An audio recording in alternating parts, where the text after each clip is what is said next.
Hello, everybody, and welcome back to another episode of Talkin Wellness. Today, we have a very special episode, and I feel like I say that every week. I know it's a little bit ingenuine, but every week feels like a special episode because we keep bringing some really cool people to share some really interesting stories and different perspective. But today, I am going to hand the baton to Kayla because Kayla, I think she could do a better job at introducing our special guest for today. So, baton pass to you, Kayla. I'll take it, and I will say that today is an extra special day. Right? Extra special. All right, Kayla said it. No, okay.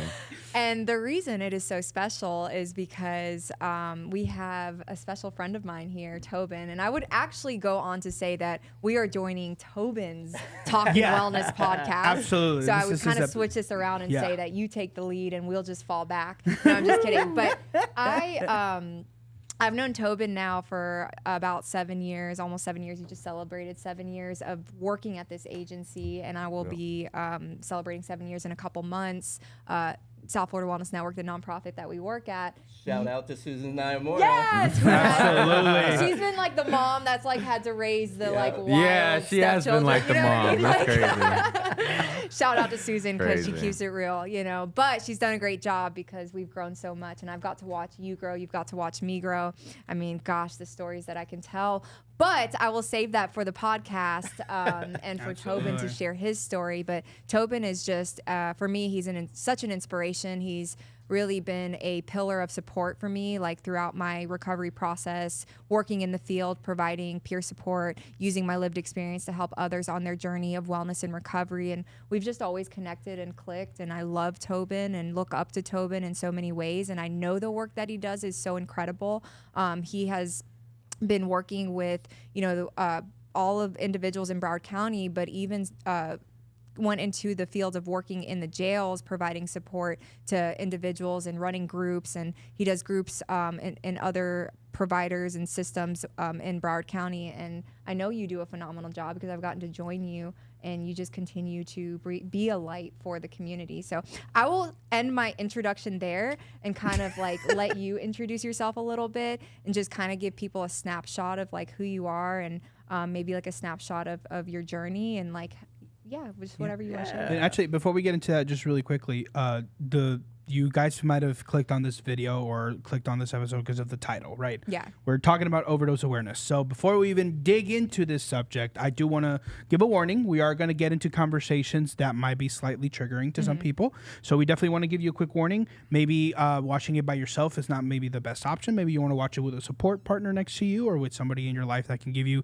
that extra support while you watch this episode. Because we definitely want you guys to receive today's episode and hopefully get it as a hope that there's better things that can happen, even after tragedy, even after dark times. So just a quick warning like that. We are going to talk about those subjects. So if that's at all might be a problem for you, just this is your warning, okay? Other than that, please stay along as we talk with Tobin and his incredible story. Yeah. Well, I am super excited to be here and really honored and privileged to be here. Yeah. Kayla has meant a lot to my work life and my personal life. And like she said, we just always kind of clicked.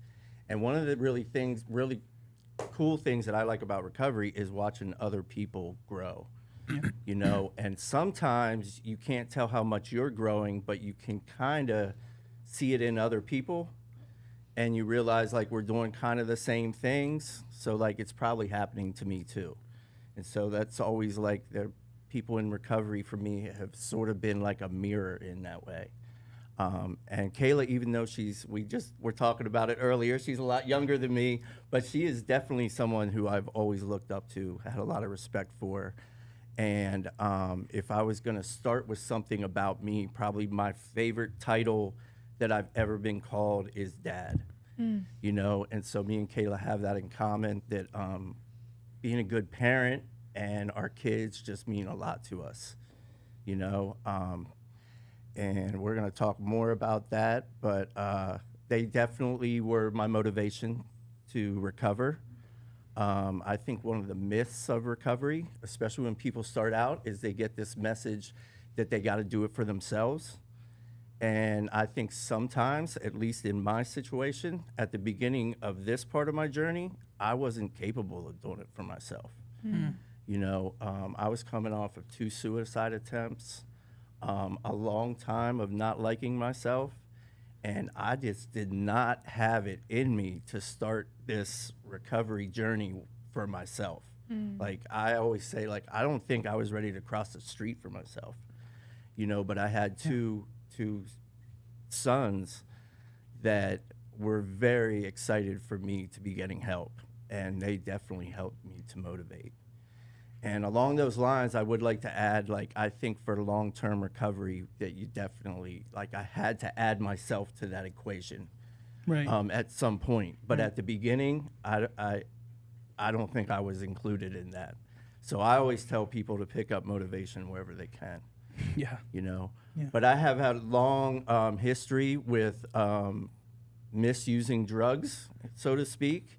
A long history of not feeling very good about myself, low self-esteem, and I think the low self-esteem came first. And I think that in a lot of people's stories, and mine included, is that my mental health was driving that addiction. Yeah, like the You know, process of self-medicating to For feel sure. better. Yeah, for sure. And where- Because my story is, like, at the beginning of my drug use and even drinking it was doing exactly what I wanted it to do. It was turning me into a different person that I was incapable of being without the drugs and the alcohol, and it was turning me into that person that I wanted to be when I was high or drunk. And that was someone with confidence, someone that could talk to people, someone that could have fun, someone that wasn't being held back by this brain that kept telling me that I had to look cool or worried about what everybody else felt about me, and running everything through a filter. You know, drugs and alcohol took that away. I felt like I was, like, on a level playing field.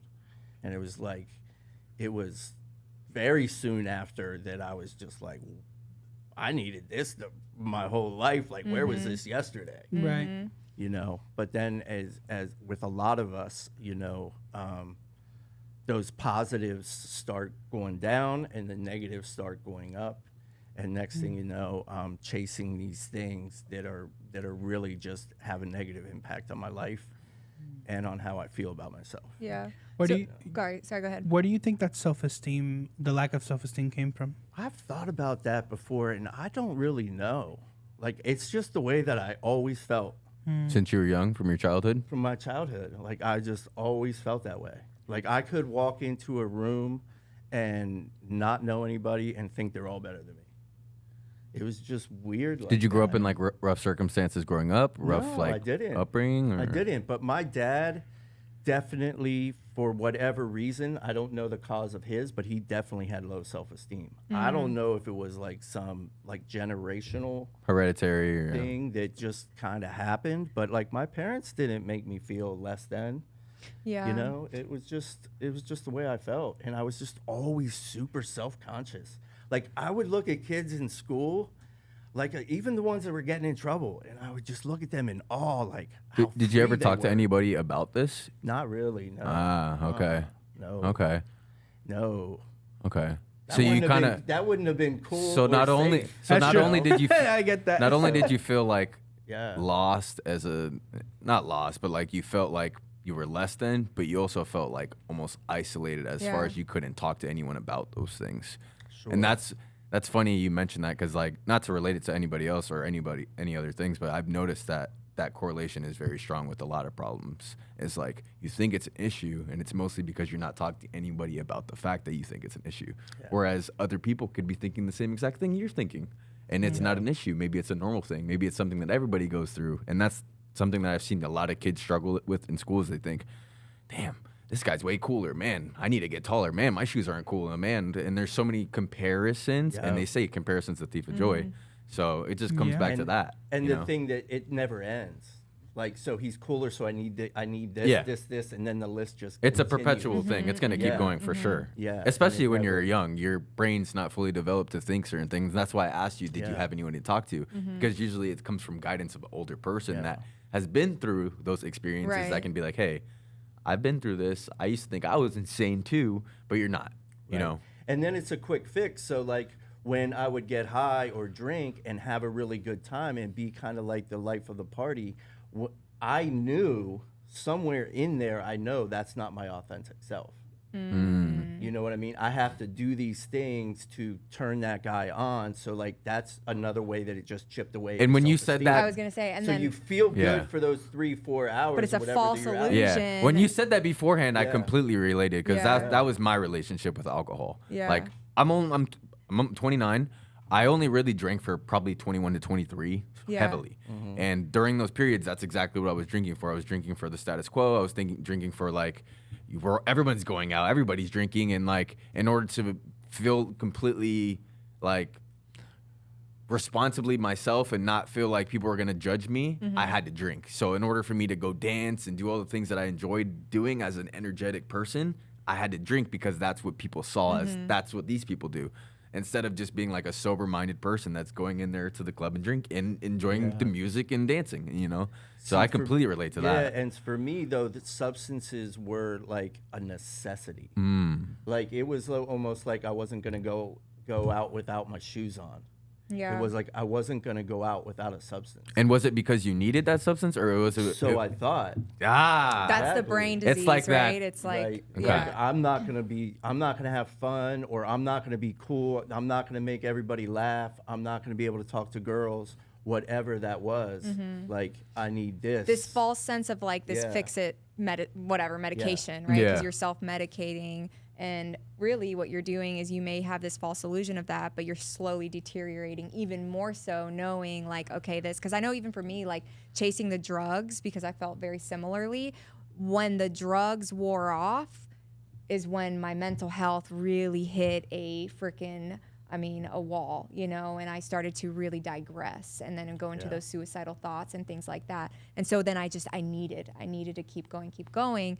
But simultaneously, I'm destroying my life and the consequences are adding up. But I just feel like I cannot not do this, you know, and your brain is operating in that too, because it changes your actual brain. Yeah. Yeah, so we operate from a way of how can I do this and not have my life have all these negative consequences, but we're coming from such a backwards place, never thinking, oh, how about we just don't put the drugs in us and we try to live life. It was like, I need to put the drugs in me. Like that was number one, but let me try these other things I can do. Try to get to bed earlier, try to go home, try to not have the come downs make sacrifices in other more. areas of your life so you can continue to do that. Right, and it just never worked. Okay, so let's talk about your recovery process. So you now, what jump started your recovery? I know you talked about your boys. Yeah, so for sure, like, so I can look back because I started when I was 15 or 16. It did not take long for it to be an issue, and then I didn't come into recovery until 47 years old this time. So I went through many, like now I can look back at my track record and I can see that I used through so many different bottoms, right? But this time around, it was opiates, and it was just trying every which way that I knew to try to quit and never being successful. Never being able to get through the withdrawals. It was like if my mind was ready to quit, my body was like, nah, I don't think so, not today. You know, or if I thought I could get through the body part, my mind was still ready to go. You know, it was almost like I felt like I was stuck in this cycle of my mind was killing my body and my body was killing my mind. Yeah. Like in this, you know, and then, of course, you know, I have a story where I have a very enabling family, and I don't say that in any ways to put them down or anything like that. It all came from love, and I was able to lie and manipulate them into the money I needed and not getting in trouble, you know, and that stuff really weighs on you when you know what you're doing. You know, a lot of lying to my mom, a lot of lying to my brother, Both of those people have always been very supportive of me, especially in my as I got older. Yeah. And then my youngest son Isaac, who we're going to talk a lot about today, was following in my footsteps. When did you start to notice that he was? So he's around, like, I think around the same age. He was probably like 15 or 16, and he started getting caught smoking marijuana at his house with his mom and her husband. But it was like, it was always by himself. So Isaac has always had a problem with anxiety, a lot of extreme anxiety, and he found marijuana could help his anxiety. And so he wasn't out partying with, like, I used to smoke marijuana a lot with my friends and stuff like that. He was doing it alone, and it was basically so he could just kind of get through the night with his family. Yeah. His anxiety would be so high.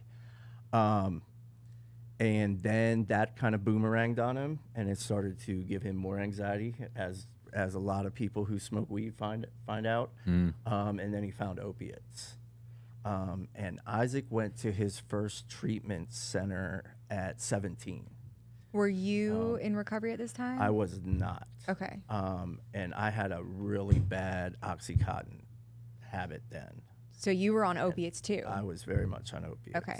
And Isaac got kicked out of his house, and he came to live with me at my mom's house. I was staying in my mom's basement. Wow, yeah. Right, at 45 years old. And then me and Isaac got an apartment together that my brother helped us with. And then we lived together for a year, and it was just terrible. As much as him and I probably have dreamed of living together, it was just so dysfunctional. It was like two people who are really good at getting that other person to walk on eggshells. You know how we do, right? Yeah. Like, I'm going to direct what you ask me. Yeah. Like, I'm going to get you don't ask me questions that are off limits. I'm going to know how to put you on eggshells when that happens. And we just did that to each other. Yeah, because you were both pretty much sick at the time, both coming pretty together. much sick. Yeah. Yeah. And it was just bad. But Isaac went to his first treatment center. I pretended again that I had the flu for like the 30th time that season, right? And my brother took him to treatment. And I remember coming into treatment this time. I was 47 years old, and I felt like a scared 15-year-old kid. So imagine what my son felt like at 17 going to his first one, and his dad sitting on the sidelines, right? And when I'm in active addiction, I can kind of brush that stuff off. Right. But we have those moments. You know, we have those moments when we're alone with ourselves and we know what we did. Yeah. Well, You know, you and that's numb it. I think. I don't even think we you brush numb it it. off. I think you suppress it, but it's there. It's there. Yeah. Right? Yeah. Like, I had a sponsor this time around who always says, you know, that somewhere you know. And whatever level of that is, you know. Yeah. You know, and I visited him there, and he was asking me like a couple times, like, you okay? Yeah. You know, it's just stuff like that. And then the real backbreaker for me was that Isaac stayed in a sober living place, and then he got kicked out of it after, I forget, maybe 20, 30 days, doing something really, really childish and just without any forethought.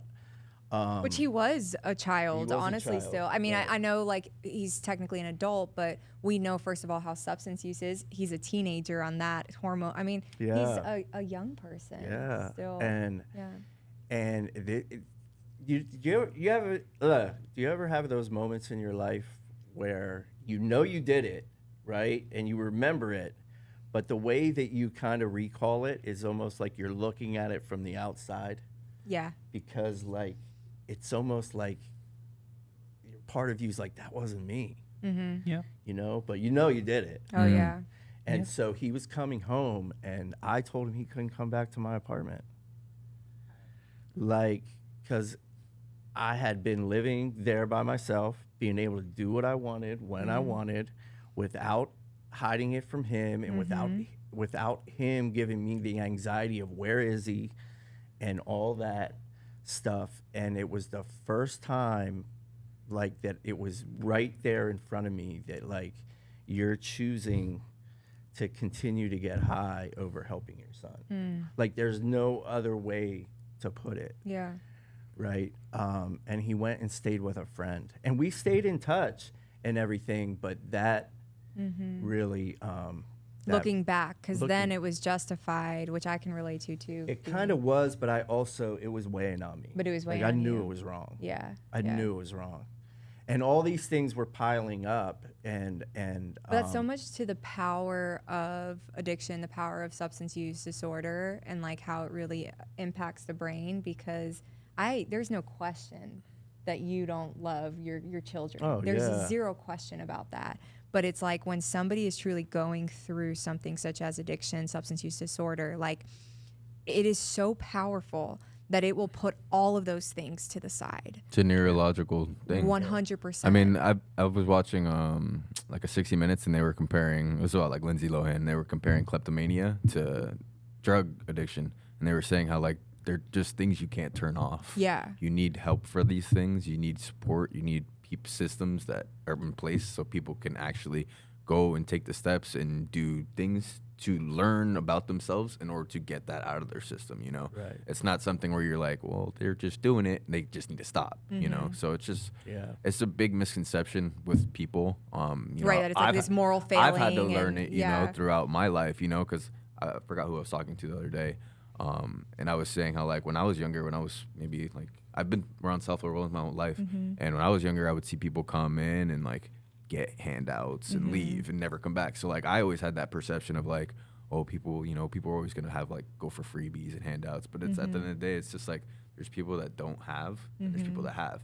And those people that don't have, if we can, as self-love wellness, if we can give those people and, like, help those people at one moment, then that's great. And if they can come back and then we can teach them other things and bring them into this lifestyle, then that's what we're here for. You know? Yeah, and that's really true, and it's a process. And like my first treatment experience, you know, if you just looked at it alone, it was a complete and utter failure.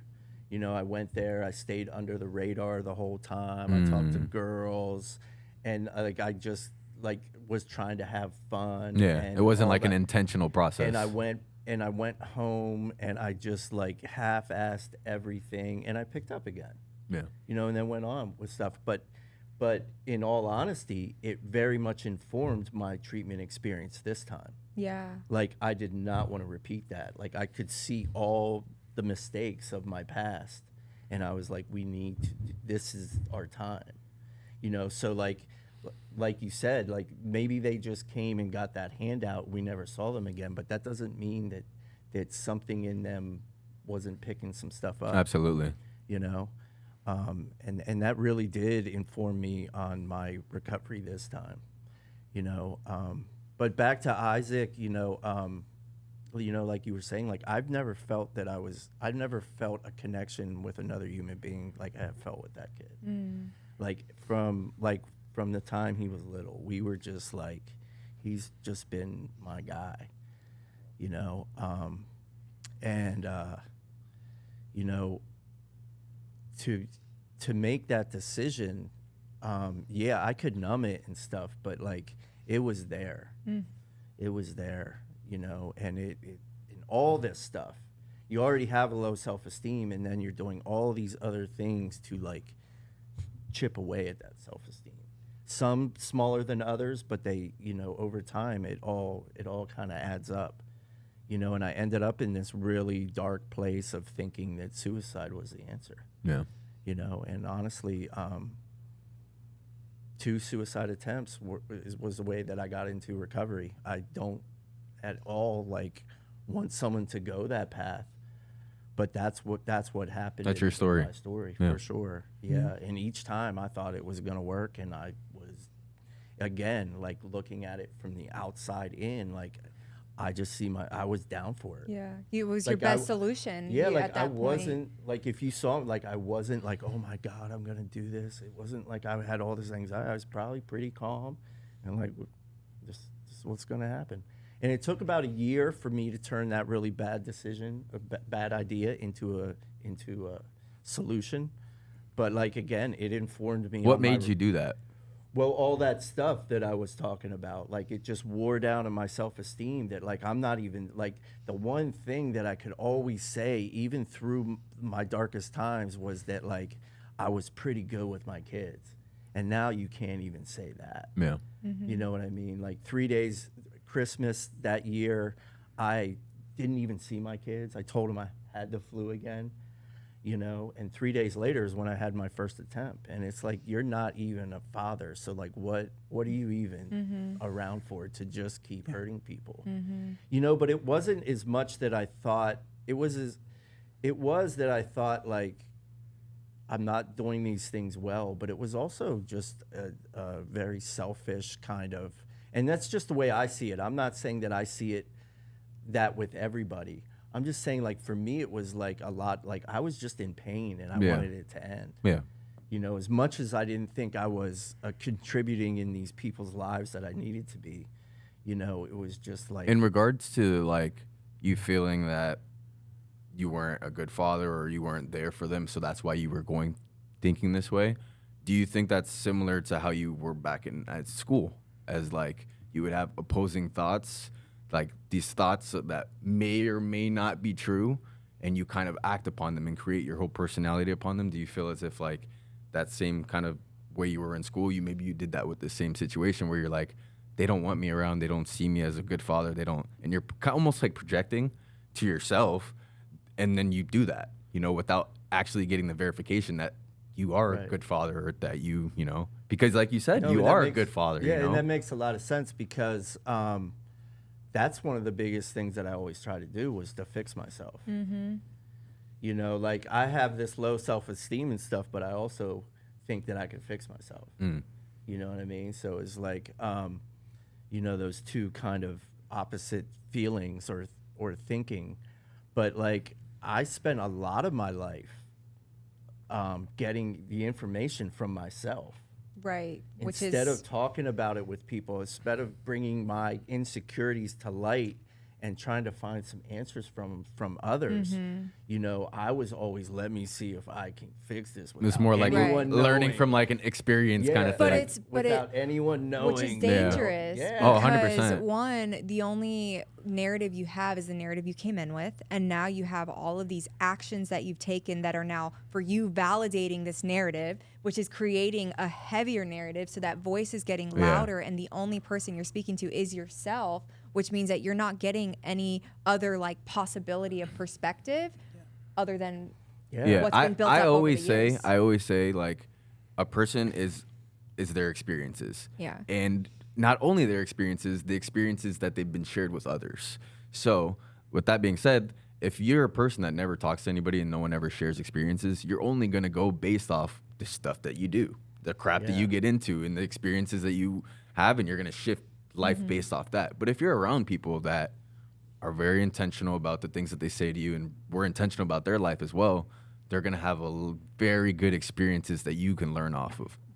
I can use my mom's experience. Perfect example for me.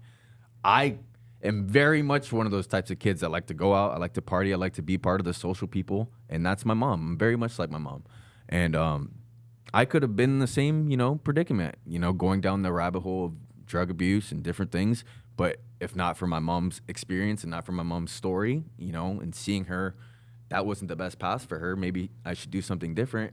I changed my life. And, you know, I can say the same for my brothers. Maybe we're not, my brothers and my sisters, maybe we're not where we want to be in life, but that's one thing we always stayed away from because of that experience with our mother. So I think it's so important, and I always say this, like, to learn from other people. Like, stop for a 5-minute conversation with the old man at the grocery store and learn from his experiences, because you're going to learn a lot about life than you would you trying to do your own thing by yourself forever, you know? Yeah. And that was one of the epiphanies that I had in treatment.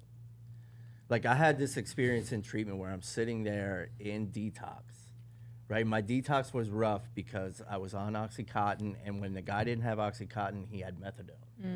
So once you're on methadone for any length of time, you can't take Suboxone until you're like 28 days off it, 30 days off it. So I didn't have any comfort meds. It was a rough That was a detox. long-lasting flu. And I could not. Yeah. So you, it was. so you took Suboxone as well. You took Suboxone as well. No, I didn't. Oh, okay. And Because I've heard so- of other people taking that because it's something that you take in order to not feel the. Medication-assisted treatment. Well, So it's you don't- also a comfort med in detox. Correct. Okay. So I didn't have that, and I remember, and I was just out of it. Like when I went to treatment this time, like I know people say they're broken. I was like an empty vessel. yeah. Like I couldn't look people in the eye. I felt like I was broken physically, emotionally, spiritually. Like I just felt like I was bankrupt. Like I was gone. Yeah. And maybe that's where I had to be. I don't I don't want anyone to think like suicide's gonna get you there. Like it's not an answer, right? It's not a pathway, you know. And I remember having this moment. I'm in detox, and the place is a treatment center. It's a detox and then a residential treatment. All sorts of professional people around. And I'm daydreaming and while this meeting's going on, and I'm starting to plan my own recovery. And I just remember hearing this voice, and I wasn't sure where I heard it. It was just, shut the up. And I looked around, I was all like, did I say that? Did someone else say, what's going on? And then like the voice was quieter, like my inner voice was like, dude, you're finally here. Yeah. Like you're at a place where people can help you. Like you don't have the answer. Yeah. Like your best answer was to kill yourself. That was your solution. And now you're like half-assing it again, daydreaming. It's such a hard thing to Wow, yeah. think It's about in place. Like, because I But it found. hit me so hard, and like it has informed me. Like ever since then, it was like I need this. I remember someone saying like you might be able to give your kids good advice, you may be good at jobs, these things, but around this mental health and substance use issue, you just don't have the answers. And I didn't have the answers. And I kept thinking I did. I kept thinking I was pulling that winning card, and I'm throwing another crap card. And, you know, it's just that whole story of like, you know, if you get off a bad run, could be a couple days, it could be just a bad night, couple months, whatever it is, but you're done. You're done. You don't want to do this anymore, right? Give yourself that pep talk like you're a Super Bowl coach at halftime, you know, and like I'm not gonna miss work. I'm gonna help with the kids. I'm gonna make every baseball game. And then like 2 weeks later, I'm in a worse hole than before that speech. And that was the story of my life. And I kept thinking I had the answers until that day in detox.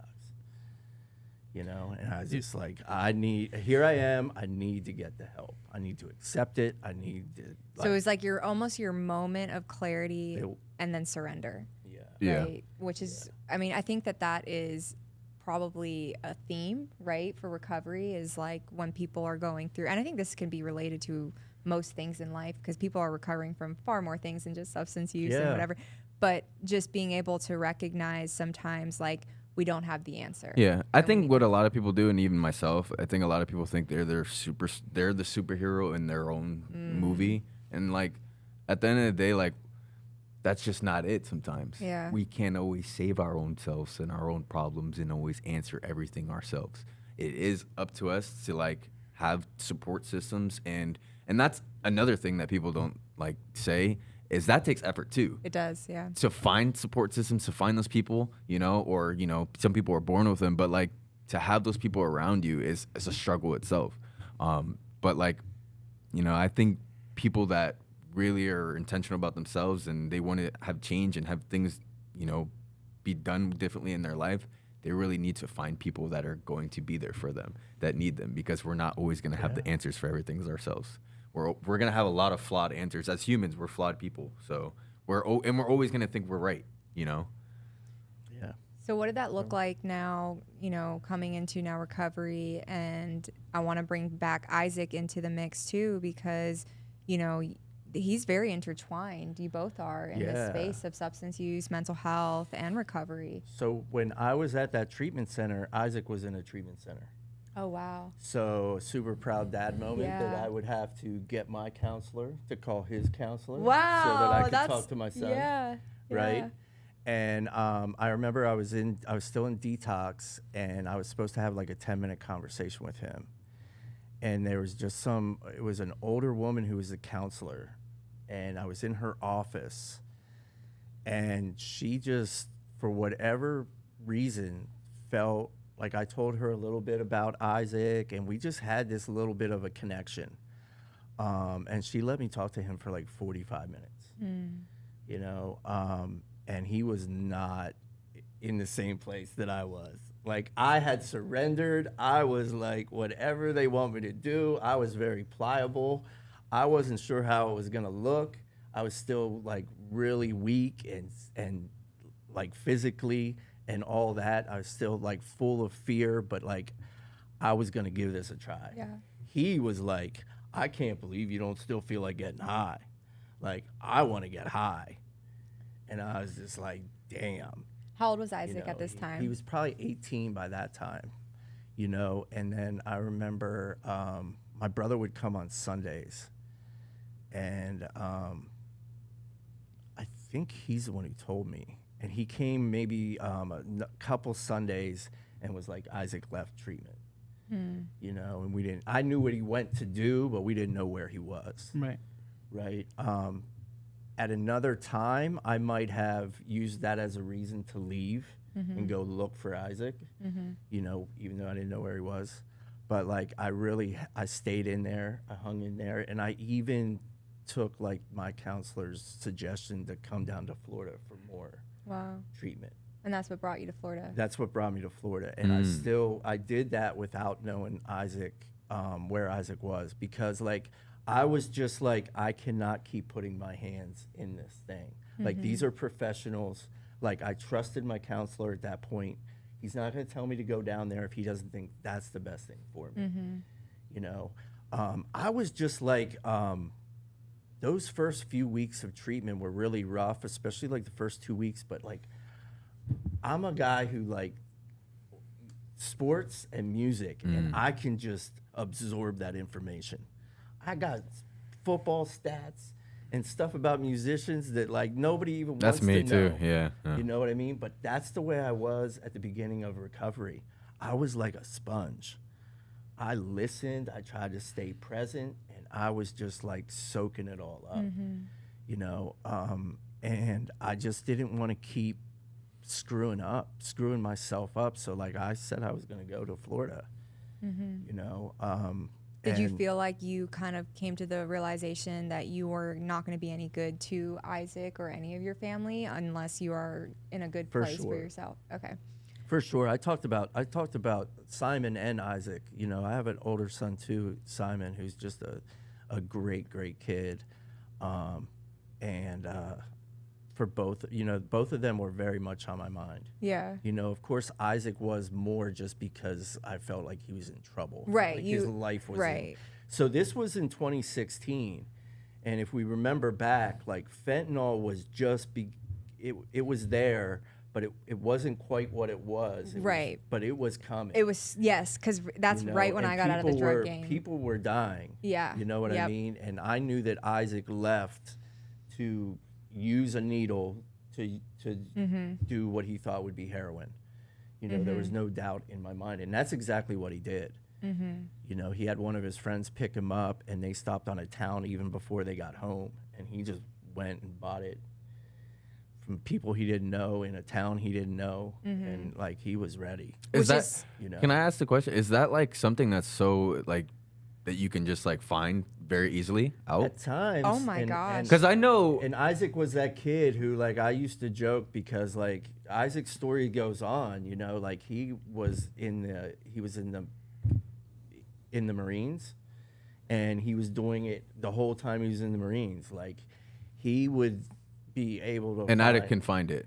Yeah, someone that easily. wants it. Yeah, you just know where to go. And now more than ever. And he was very brave about it. Like, he just didn't have, like, he's young. Yeah. Still feeling invincible. Yeah. Yeah. 100%. No, yeah, absolutely. Go wherever you need to do. And I think you can find, I mean, you just know, you know what I mean? It doesn't matter where you go, because I would be different places and I would find, it would. I tell a story, like, there, you know, like, I was, like, I could go to a wedding where I didn't know anybody, and somehow I end up in the bathroom with one dude with cocaine. Yeah, no, but legitimately. I can see that, It's for sure. legitimate. Like, Especially in Florida. Somehow, like, yeah. You know, somehow it's Yeah. just like it's Yeah. just weird. But that also just shows you how prevalent drugs are in general. They are. In human life, Yeah. whether you're addicted or not. Yeah. Because Yeah. I see that in, well, who's to say they aren't addicted? But I see that on a lot of people's lives with like my friends from like 20 to 35.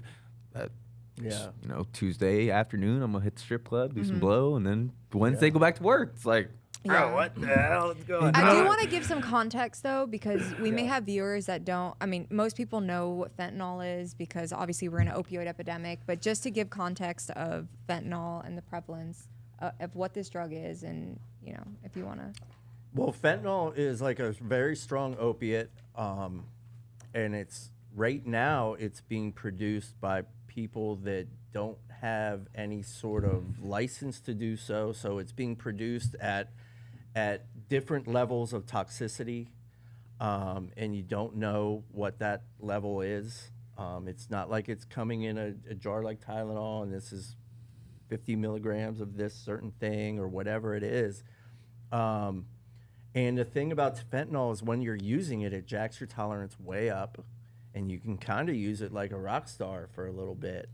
But the thing about it is it takes a very short time of not using it where it brings that tolerance way down. It is nothing like, you know, when you get, the story was when you used to get clean off of heroin, you would, if you were going to go back on it, you would use half of what you were using before you got clean. And with fentanyl, that is just not. That'll kill you. It'll kill you. And that's when we're most susceptible to an overdose, for sure. But also, it's when just you like we come don't- back the second time or the Yeah, third a lot time. of times when you have clean time, When you have a introduce it. reoccurrence and Yeah. you don't know what Is your it because tolerance. your immune system or your body is just kind of weak from the withdrawal Well, process? it's just the nature of fentanyl. Yeah, it's a How potency. strong of, it is. It is Yeah. so potent. It's Yeah, and like we never heard of people dying from snorting it.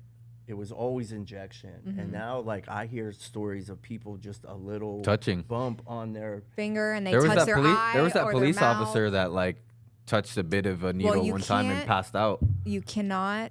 So that's a myth, right? Just from okay. touching it, you will not overdose. But Ah. what the thing is if you touch it and then you touch a gland like my eye Ah. duct, my nose, Yeah. Maybe my that's what mouth, happened.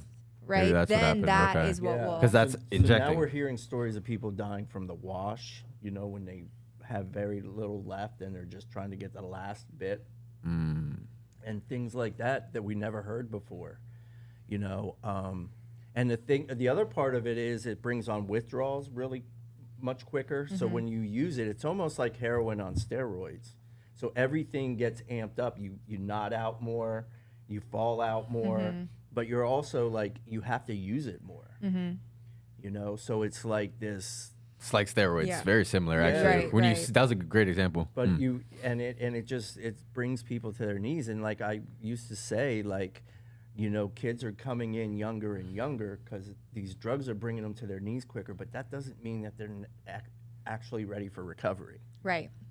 Yeah. It's just that It's they're the- homeless. it's the nature they're of the homeless drugs right bastards. now. They're, Cor- all right. these bad things are happening, but like, and all those things happened to Isaac, yet he's still not ready for recovery. And if you look at it from the outside, you're just like, what else has to happen?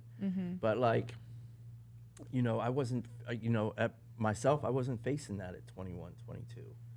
You know, I wasn't doing things that were going to make me homeless that quick or bring me to my knees like fentanyl will. Yeah. So you're saying, know, in general, so- it's way harder for kids as Yeah. far as drugs. Yeah.